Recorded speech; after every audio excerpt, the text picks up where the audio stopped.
Kosbaar om te weet, daai een song wat ons sing het, you never let go. Through the calm, through the storm. You will never let go of me. Ek dink as ons vanoggend moet vra, dink ek, elkeen van ons wat hier sit, gaan vanoggend kan sê, ek kan getuig daarvan. Maak nie saak hoe donker dit geword het. Doesn't matter how dark it becomes in my life, doesn't matter what happens. He never let go of me. Sometimes we let go of him, but he never let go of us. Is meer as welkom. Yes.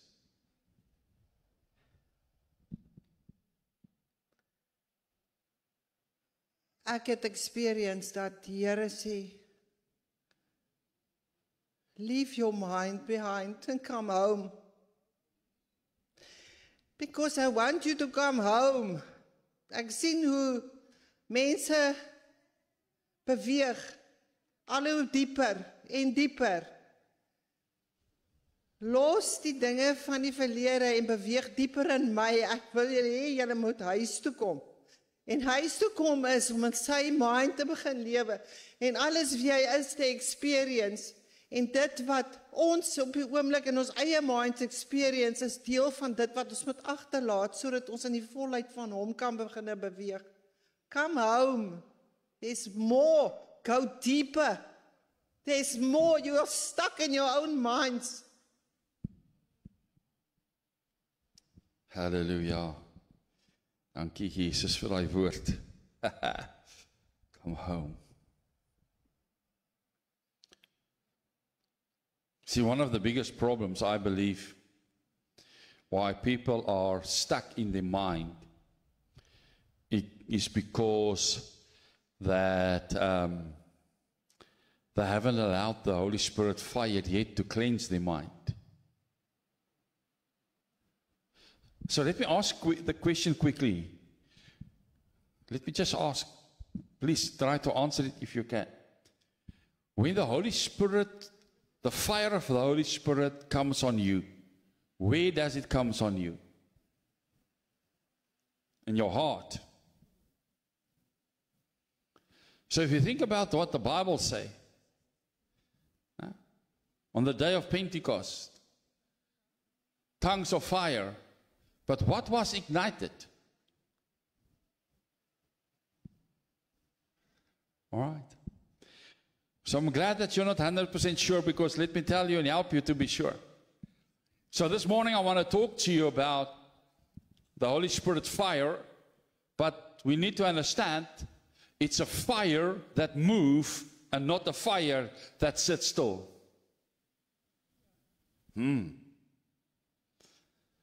It's a fire that moves. The moment that we say we are filled with the Holy Spirit fire, we cannot sit still. Alright, maar jy het goed afgegaan. Miskien sal jy later beter afgaan. Hallelujah.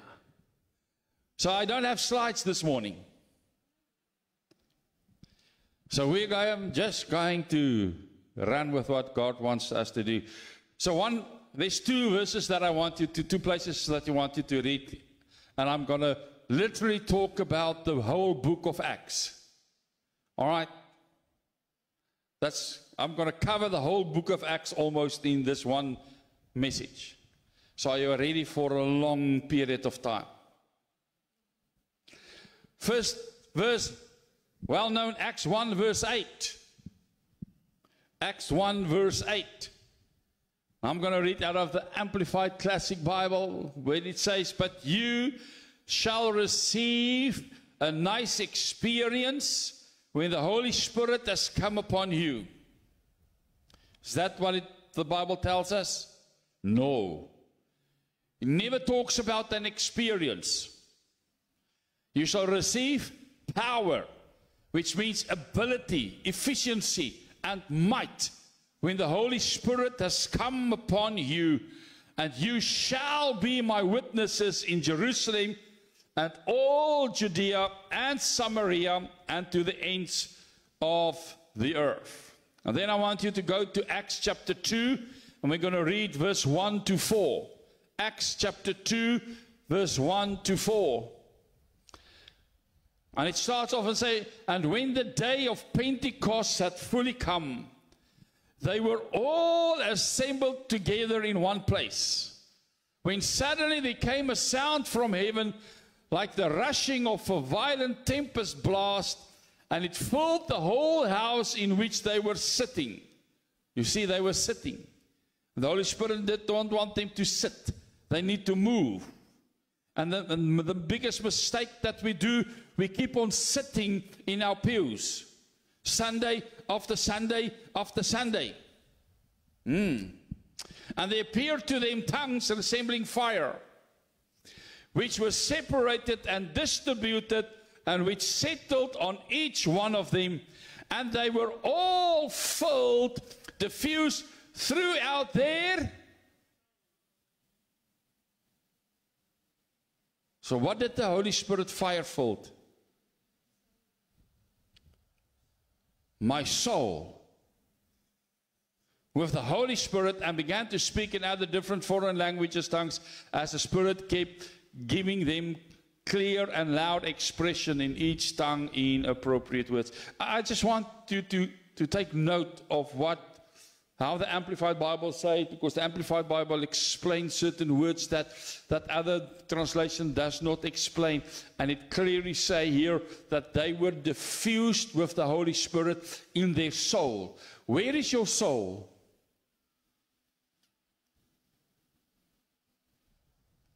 It's your mind, your will, and your emotions. So Linda just talked about that God wants us to come home and leave the things of our mind behind. And that's why I've said this is the biggest problem, because we want the fire of the Holy Spirit, but we want it in our spirit. We want the fire to burn in our spirit, but it's not supposed to burn in my spirit. It's supposed to burn in my soul. It's supposed to burn in the way that I speak, because that comes from my soul. It's supposed to burn in the way that I see, because that comes out of my soul. It's supposed to burn in my mind, because that's the way that I think. It's in my soul. That's where the fire of the Holy Spirit wants to burn. And that's the biggest problem. Why? When the fire of the Holy Spirit comes on us, we keep on sitting. Why? Because we just want it in our spirit as a nice experience. But we are not prepared to move. Because the moment my mind and my will and my emotions is going to be filled with the fire, I will not keep my feet still. I cannot keep my mouth still. I cannot keep my ears still. I just want to hear more. I just want to speak more. I just want to do more. All right. So I'm not going to ask you now if you are filled with the Holy Spirit. With fire. So when we look at the book of Acts, the whole book of Acts, from the beginning to the end, we will see one thing, and that is that the Holy Spirit fire was never static. It was not anywhere where it sits still. It is constantly, and it was constantly on the move. Gaan lees maar die Handelinge boek. From the first chapter until the last chapter, you will see that where the fire is, there's movement. Waar die gees van die Here, waar die vuur van God val, there people starts to move. Things happen. Stuff happened with them and around them. Maar pastoortjie, I'm filled with the Holy Spirit fire. Come on, I don't want to judge you. Don't get me wrong. It's not about judgment. It's about helping us and starting to understand the purpose of the Holy Spirit fire. And I've talked to you about it last week when I said that the purpose is to bring impact and to be a blessing for other people. That's the purpose. The purpose is not for me. The purpose is not for me to feel good. The purpose is not for me to have nice experiences and all the stuff that goes with it.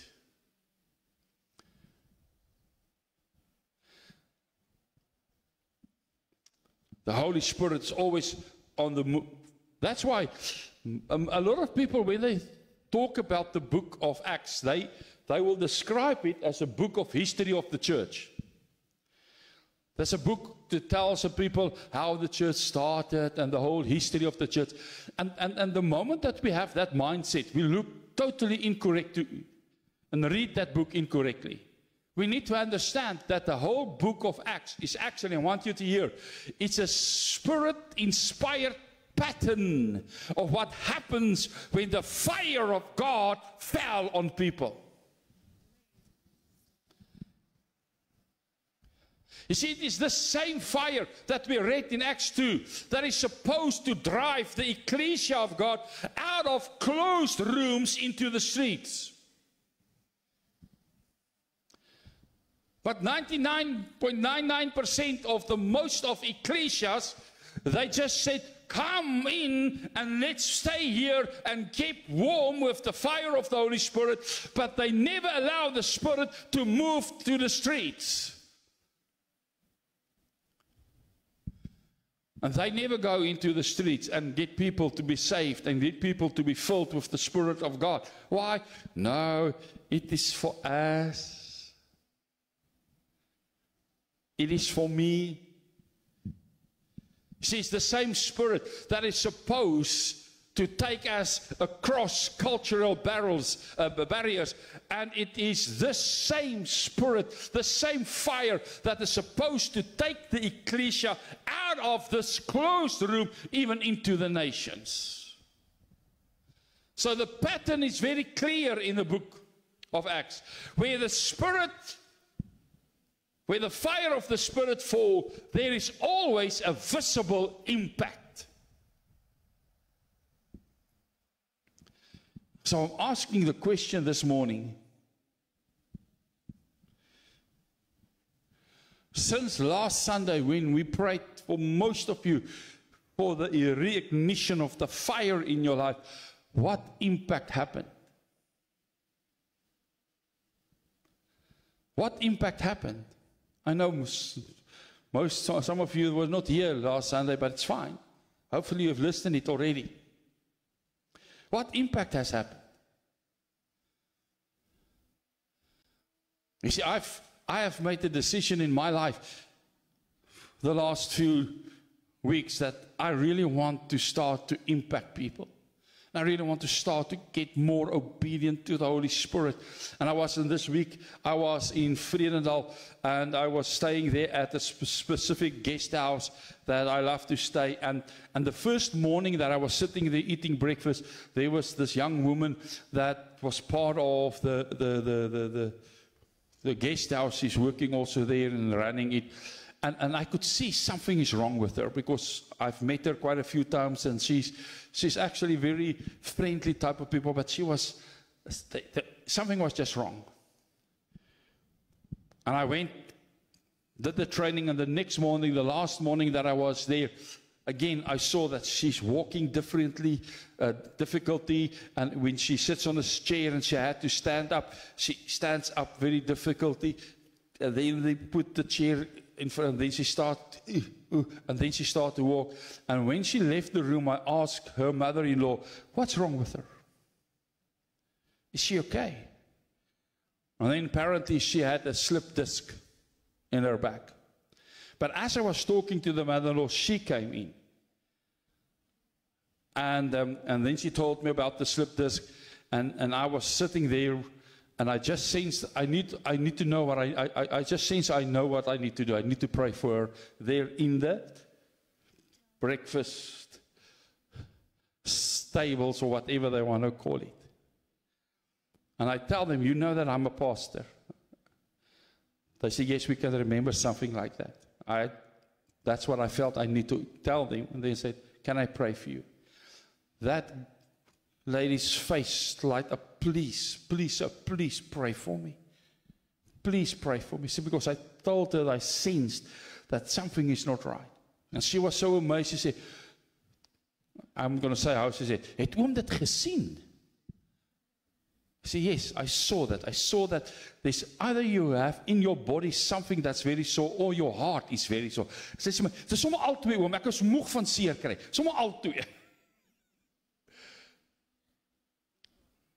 And I stood up from the table and I went to her and I took her hand and I started to pray for her, and I take my other hand and I put it on her lower back and I just call out healing in the name of Jesus. And finished with the prayer, and she was thanking me, and while she was thanking me, somebody from the kitchen calls her, and I've never seen her stood up so quickly as that moment from the chair, and almost on a run, she walked doubled as fast as she used to do. So I know God healed her instantly. But I had a choice to be an impact or to allow my mind. Ek kan mos nie in hierdie plek dit doen nie, man.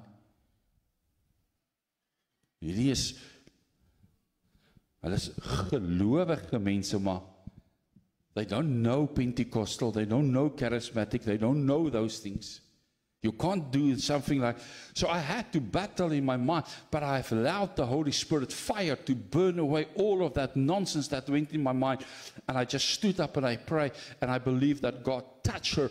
I believe one of the reasons why she left that room so quickly was because she didn't understand what's happening in her body. She didn't understand what power is now flowing through her, because I've asked God to flow from the top of her head to the soles of it, flow through her. And I believe she was a little bit uncomfortable. She didn't know what's going on. So she just wanted to leave. And she was so glad that somebody called her that she flew out of the room. What impact have you made this week? I'm not fighting. I'm not judging. I'm asking. You see, we are supposed, if we are filled with the Holy Spirit, we are supposed to move from fear to boldness. Did you hear that? We're supposed to move. We're supposed to not allow fear to play any part in my life, but I need to be bold, knowing who I'm serving and whose I am. You see, fire is that energy in me, that divine energy that is supposed to transform people into witnesses. It is supposed to take a gathering like this and transform it into a movement for Him. And it's even supposed, listen carefully to this one, to take every opposition against you and turn it into an opportunity for the fire to fall. But the moment we have opposition, what do we do? Soos 'n skip wat ons kruip terug in ons dop. Come on. Come on. Jesus, help us this morning. See, at the end of the book of Luke, we find Jesus talking to His disciples. I'm not going to read that for you. I'm just telling you. You can go and look. Telling His disciples that they will become witnesses for Him. And then in a little bit further in that same chapter, He will say, that is Luke 24, if you want to know where it is, in Luke 24, He will say that I will send you to Jerusalem to wait for the promise of my Father. And in Acts 1 verse 8, Jesus reinforced that promise to the disciple. There's two things that needs to happen. You're going to be a witness, but to be a witness, you need to receive a promise of power. So how much witnesses are we still having the fire of God in us?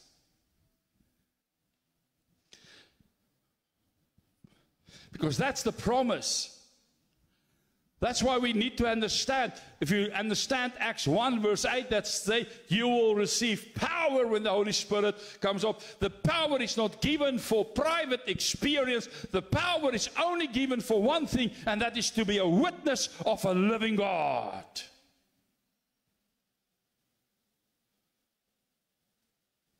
And we've seen in Acts 2 that on the day of Pentecost, 120 people were together in one accord. And suddenly there was the sound from heaven as of a rushing wind, and it fills the whole house. And then the next moment there was this fire that comes and divide himself and put on everybody, and they were touched in their soul, and they were filled with the Holy Spirit from their soul. Let me explain this to you, so that you can understand. The moment, and we've talked about it when I talked about the three-stranded cord, the moment you receive Jesus Christ as your Lord and Savior, you are already filled with the Holy Spirit. So, and that Spirit is filled in your spirit. So my spirit is already filled with the Holy Spirit. So if I'm baptized in the Holy Spirit fire, it's not for my spirit. Because my spirit is already filled with the Holy Spirit. My spirit don't need more of the Spirit, because I have the Spirit without measure. The same that Christ had. Christ had the Spirit without measure. So I don't need more Holy Spirit, because I have the fullness of the Godhead living in me. What more can you need than the fullness of the Godhead? So when I need the fire of the Holy Spirit, it's not for my spirit, it's for my soul. It's for my will, my emotions, and my thought life. To burn all of that junk away and get me to move. Because then I will start to hear the voice of the Spirit more clearer. I will start to see the will of my Father more clearer. I will start to do whatever He wants me to do. Why? Because all of those things is attached to my soul dimension, not to my spirit dimension. Nee, Salim. Nee. Ja, hy kyk my met sulke groot oë aan. Is groot waarhede hierdie. Oom, dis groot waarhede hierdie. Let it fall in your spirit, Salim. Let it fall in your spirit. So we need to understand that the Spirit is for my, the fire is for my soul. That's why I understand. That's why, and I've said it last week also, I do not have a problem with people having manifestations when the fire of the Holy Spirit comes on. But that's why there will be manifestations. Why? Because it's in my soul dimension. And when it's in my soul dimension, it will touch my emotions. It will touch all of those things. I will start to laugh. I will start to cry. I will start to jump. I will do all of those things because it's in my soul dimension that God wants to put the fire of the Holy Spirit. Not in my spirit. My spirit is already filled. But the problem is, again, and I've said it last week, I'm going to just repeat it. The problem is, again, that sometimes we get so hooked on that soulish experience of my feelings and my senses and my emotions. And it is so fun to experience the fire of the Holy Spirit in my soul that becomes actually the ultimate.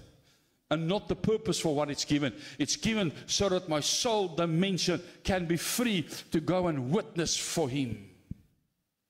And be a witness for Him. So out of this section that we've read in Acts 2, verse 1 to 4, there are several key features that I want you to take note of how the fire of God led to impact. First of all, the fire was visible because they saw the fire. They saw the fires of tongues that came upon them. They saw how it divided itself and fall upon them. You see, the same Spirit that filled the temple in the Old Testament, that when people could not stand because to do their service, it's the same Spirit that now suddenly starts to rest on individual and on individual. Every believer, the moment that the Holy Spirit fire hits you, every believer will become a living altar for God. Because this is the new covenant priesthood for us. And this is the beauty of the new covenant. Listen to what I want to say now. It means that all can receive, all can be filled, and all can be used. Ag, ek weet nie of die Here my kan gebruik nie. Well, you are part of the all. You are part of all. How many of you are not part of all? Wie is nie deel van almal in die wêreld? Wie is nie deel van... We are all part of all. All can receive.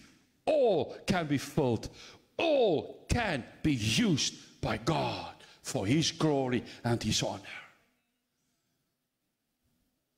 All that we need is that fire to start to burn in my soul and to burn away fear and to burn away doubt and to burn away my own bad image that I have of myself. Because we sometimes we don't think we are worthy enough. But when the fire of the Holy Spirit comes and start to touch this thought processes, suddenly I will realize I am not the one that is not worthy. I am the one who is worthy. I'm the one who is worthy. Because I'm worthy to carry His fire in me.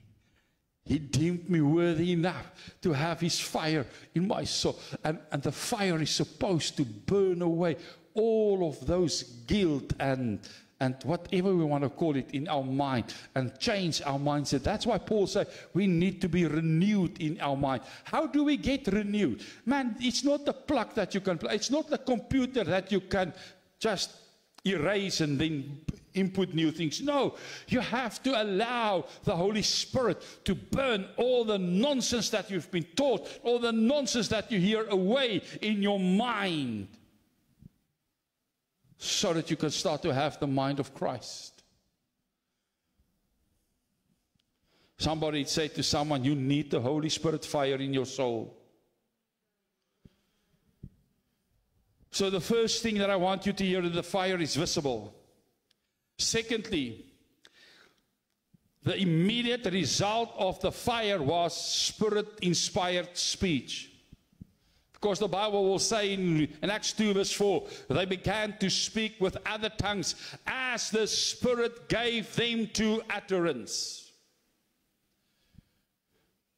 So the miracle was not only, listen, we need to understand it, because a lot of people, they just get hooked on the fact that they spoke in other languages. That was not the miracle. The miracle was not that they spoke in other languages. The miracle was the message that they spoke.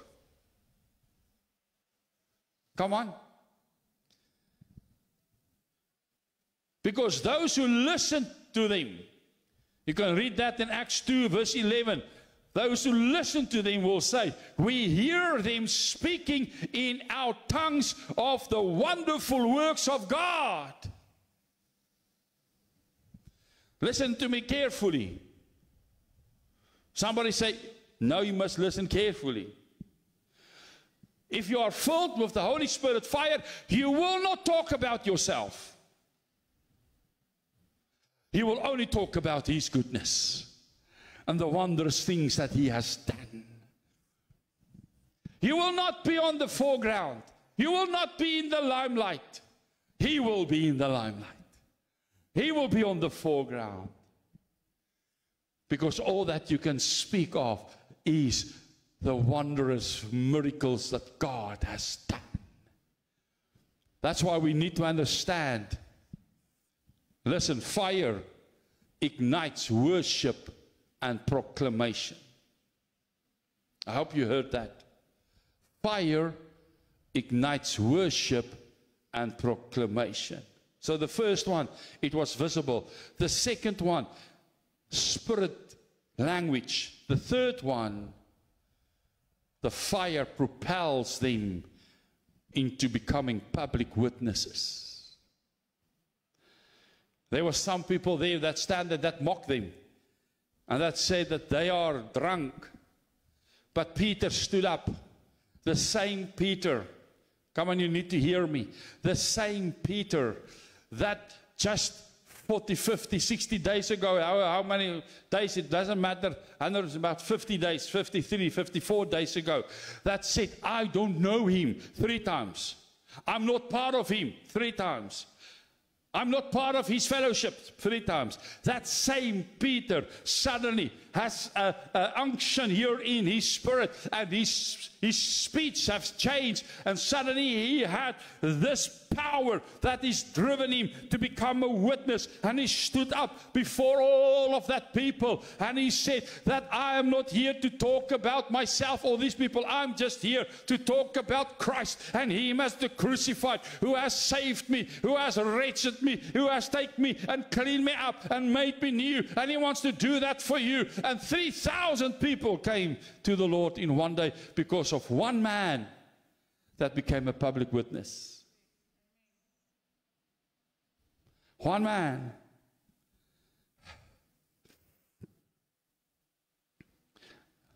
I need to bow my head in shame a little bit this morning, even though I went to places like Malawi and Mozambique and had crusades there. I don't even think that I have brought 3,000 people all together to the Lord. In all of my lifespan, he did it in one moment's time. Because he allowed the fire, the Holy Spirit, to be made visible. That's why the impact that this fire will make is always immediate, but it's always very deep. It will touch people. It will cut to the heart of people. And we saw that because those people that listen, they shout out and ask, what shall we do? What must we do? And then Peter just say, repent, change your mind, be filled with the fire of the Holy Spirit. You see, this, just in this few, from Acts 1 verse 8 to Acts 2 verse 41 and 42 and 43, we find the fullness of the demonstration of what Pentecost is supposed to be. And listen to what it is supposed to be. 1, fire fall. 2, believers are filled. 3, spiritual speech is released. 4, Christ is exalted. 5, conviction grips the hearts of people. 6, the ecclesia grow. Because the Bible says that daily God added to the ecclesia those who got saved. Because those people, and I've preached about this, I've preached about Acts 2 verse 42. I've preached about it where it says that they kept on. And I've called it the pillars of the church, the 4 pillars of the church. 1, it was the teaching of the apostles. 2, fellowship. 3, breaking of bread. 4, prayer. And go read Acts 2 verse 42. That's what they did. That's what they did. They never stopped breaking bread. They never stopped having fellowship. They never stopped being taught in the Word of God. They never stopped praying. And then Acts 2 verse 43 will say, I love this one. Fear comes upon every soul. Fear comes upon every soul. And many wonders and signs were done through the apostles. And then verse 47 will say, and the Lord continues to add daily those who are being saved. You see, this is, if we just take those, I'm not going to go through everything in the book of Acts, so don't worry about that. I'm mostly going to stay with Acts 2 and Acts 4. I will go to Acts 9 for a short while. But this is what we need to learn from the Pentecostal experience. Because the Pentecostal experience show us how to change a whole community into a spirit-filled community. Come on. We say so easily, we need to pray for our community. We need to do something for, we want the churches to do something for the community because the community is going down. Wow. They are going down because we don't do those 4 things anymore. They go down because we haven't yet become, again, a visible expression of the power of the Holy Spirit, fire in our lives. If there's something that our community and this world needs urgently, then it is again people that are filled in their soul with the spirit of the fire of God and become a visible manifestation of the presence of God wherever they are.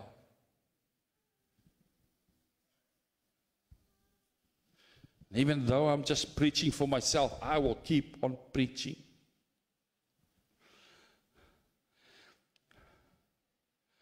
You see, the fire will melt away all selfishness. The fire will break away and dissolve all social barriers. The fire will lead us to radical unity and to generosity.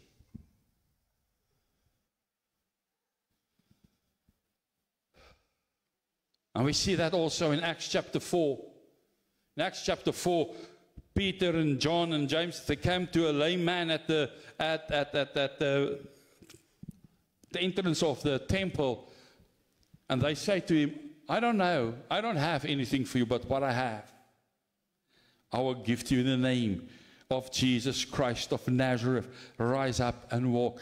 And you can read those chapters, and the Bible says in the next moment, the fire of God really hits that person through them, and he jumps up. And the first thing he did, he ran into the temple, shouting praises to God.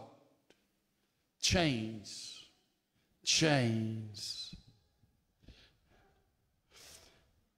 But even after that, Peter and John were arrested, and then they were threatened by the religious authorities.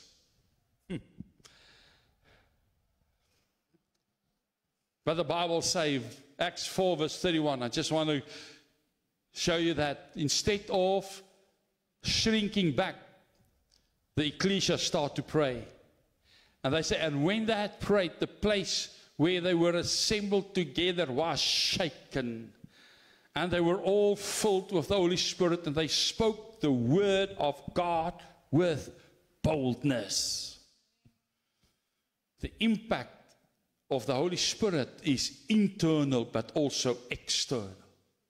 Internal it is, because the moment that fire hit me on the inside, it takes away all the junk that I have kept up and stored up. You know, it's like somebody that comes into a house, and if you were a hoarder, and say, now we're going to clean your house, and they throw all the junk that you kept for years and years and years and years, which you actually never used, but it's there. And the moment that somebody wants to touch it, you want to defend it. No, leave it, it's mine, leave it. No, the Holy Spirit wants to come and clean your soul dimension with all of the junk that has been placed on you for years and years, and renew you from the inside. Externally, it will touch people's heart and touch their lives.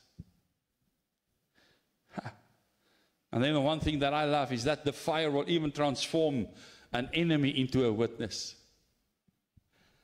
So, of whom am I speaking now? You can read about that in Acts chapter 9, of a man named Saul that was an enemy of the cross. But when the fire of the Holy Spirit hits that man, and he fell from his horse onto the ground, and he had an experience with the fire, he became the biggest witness for Christ. And he wrote 2/3 of the New Testament. The same enemy that was there to try to persecute the church became the one who shared the greatest witness for God.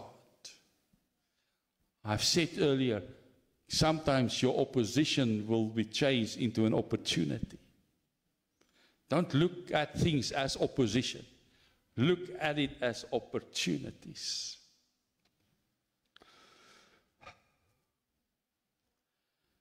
So there are 3 things that I want you to remember, and I'm going to close with those 3 things about the fire. The fire on the inside. 1, this fire is always Christ-centered. It's never about you. It's never about you. Can I repeat that? It's never about you. It's always about Christ. It's always about the manifestation of the presence of Christ. Why? Because that is the purpose of the Spirit. It is to glorify the Son. Secondly, this fire is also always word connected. Word connected. And you can look at it, Peter, Stephen, Paul, and all the others. They not merely experience power, they start to preach the word of God. The whole speech start to change, and they change it into the word of God. And thirdly, this fire is also mission-driven. Mission-driven, meaning it will let you move. You will not be able to sit still with this fire. This fire will drive you to go out and tell people about the wondrous love of Christ for them. So it is Christ-centered, it's word-connected, and mission-driven. You see, the hallmark, many times we've said, people have said, one of the signs that the person is baptized in the Holy Spirit is speaking in tongues. I want to say, speaking in tongues is not the only sign. I believe there's a much bigger sign that you need to have if you are filled with the Holy Spirit fire. And that is to become a living demonstration of God Himself. A living demonstration of God Himself.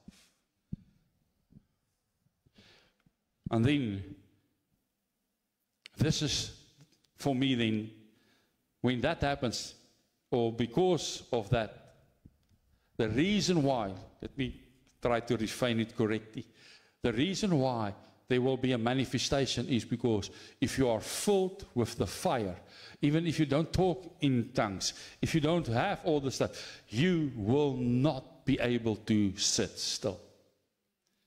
You will want to do something for God. You will want to go and proclaim His word for people.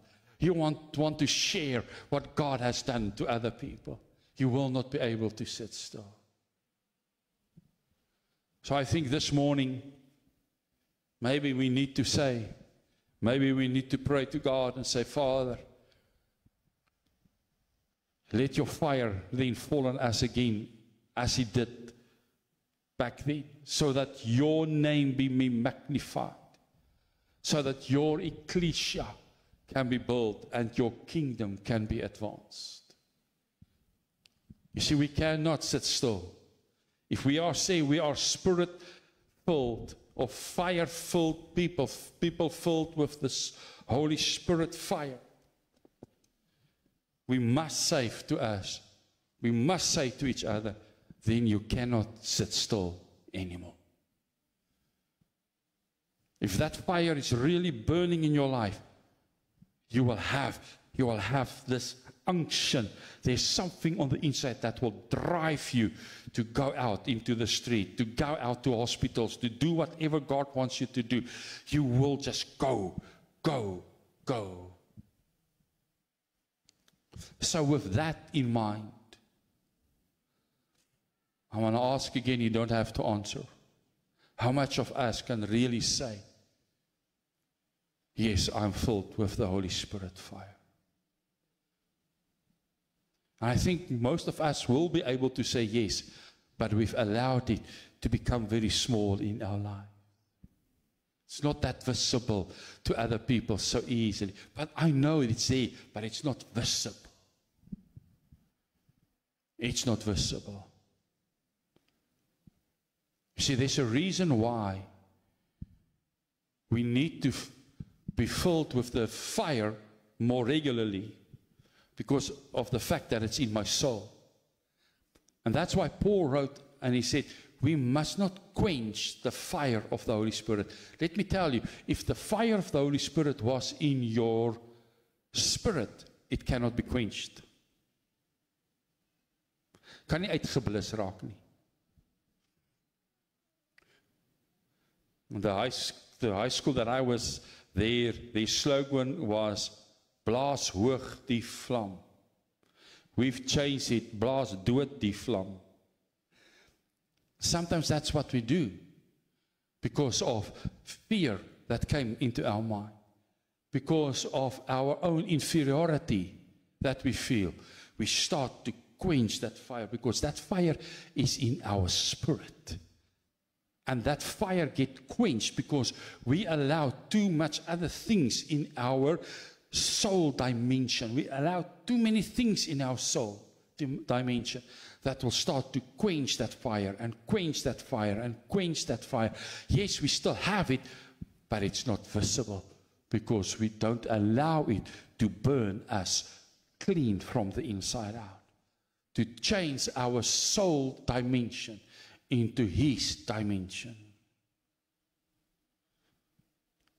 So maybe this morning it is time for us to say, Father, as a family of Christ, come and shake this place again. Come and shake this place again.